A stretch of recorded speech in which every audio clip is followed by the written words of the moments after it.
The next thing I'm going to teach you today is a little bit of information about reed selection, care, and maintenance. I'm actually going to zoom in the camera to get a closer look at reeds, and I'll show you a little bit more information here in just a minute. Okay, a couple of things when we are looking at double reeds. One of the first things I need you to do when you're going to be rehearsing with your reed is to take your reed out of the case, and you're going to soak this in a glass of water.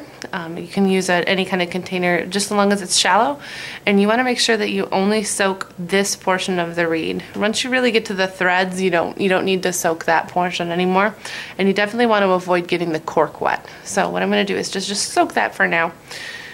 While that's moistening, we'll talk about cases and maintenance a little bit. So you want to avoid storing your reeds in these little clear plastic tubes that you purchase them in, because you can actually promote the growth of mold and other bacteria.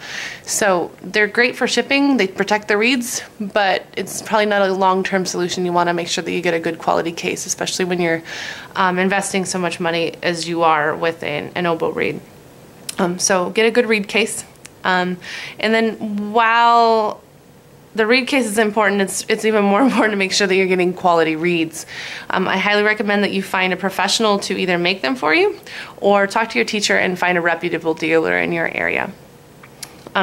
So again, we've been soaking the reed a little bit. You can let that sit for probably about a minute or two in the water. You don't want to leave it in too long though, because they can get waterlogged and then they won't play as well. So you can just get it wet and then just let it sit there for a second. That works fine too. When you play on the reed, you want to make sure that you only put the very tip of the reed into your mouth, and that's the portion that you're going to be working on. It's just a very small portion. You don't actually like put the whole thing in your mouth, just a little bit. So your embouchure is going to be closer to the very tip. One more thing about maintenance, which while we're talking about reeds, is every once in a while you'll need to actually clean out the inside of the reed, because they can get kind of gunk, food residue, and whatever's inside of the reed. So I recommend using just a plain pipe cleaner, and you want to gently push the pipe cleaner through. Now you'll notice that this is coming through the middle of the reed right there. You want to be very careful that you don't really want to separate the blades or anything like that. So just very gently pull that through, and any residue that's on the inside of that is usually going to come right out on the pipe cleaner, no problem. So you don't think you need to do this every day, but if your reed, if you've had it for maybe a couple weeks, is probably a good idea to swab out.